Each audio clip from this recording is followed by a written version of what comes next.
Hello student, welcome to computer study. This is Rajshekar Biswas here. Today we are going to discuss the part 2 of chapter 2. So today we are going to see the internal memory. So internal memory, also known as primary storage device or main memory or internal memory, often referred to simple as memory. So internal memory often referred as memory or primary memory is the only one directly accessible to the CPU. So CPU can directly access all the information that are present in the primary storage memory, and that is the internal memory. Okay, the CPU continuously reads instructions, stored there, and execute them as required. Now CPU continuously what continuously the CPU is doing? CPU is reading. CPU read instructions. Okay, CPU is continuously reading the instructions stored there as executed them as required. Okay, and execute and store the information in the internal memory. And what CPU do? CPU execute them as required. Okay, now any data actively operated on is also stored them in uniform manner. Okay, so any data, okay, any type of data that is actively operated means the data that is required to perform any kind of specific work. Okay, so it is actively operated on is also stored them in uniform manner. So they are also stored the data in uniform manner.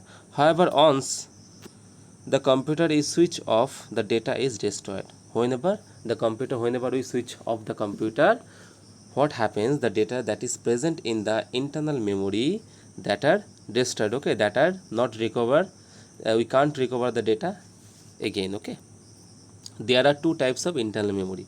There are two types of known internal memory to us. One is RAM, that the full form of RAM is random access memory. Okay, it is the temporary memory of the computer, which means whatever data information is stored or any instruction given gets swept out once the computer is turned off. Okay, so what is the role that RAM is playing here?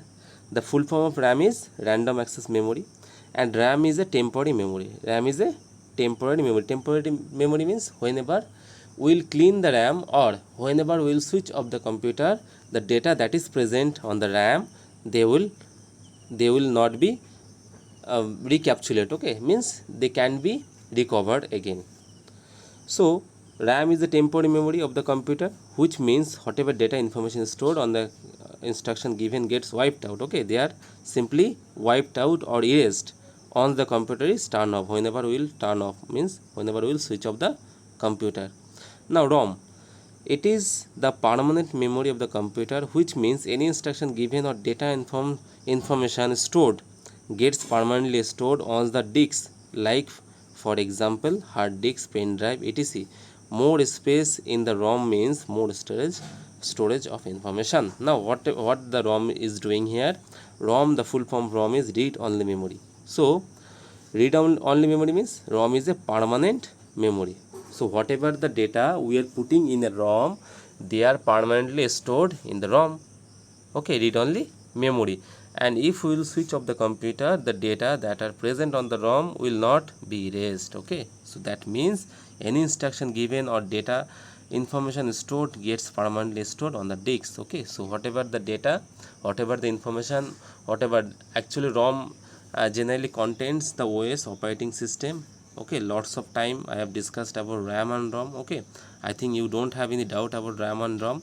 So whatever you have to know, that RAM and ROM, they are known as internal memory or primary storage device. Okay, so this is the end of the video. Thank you.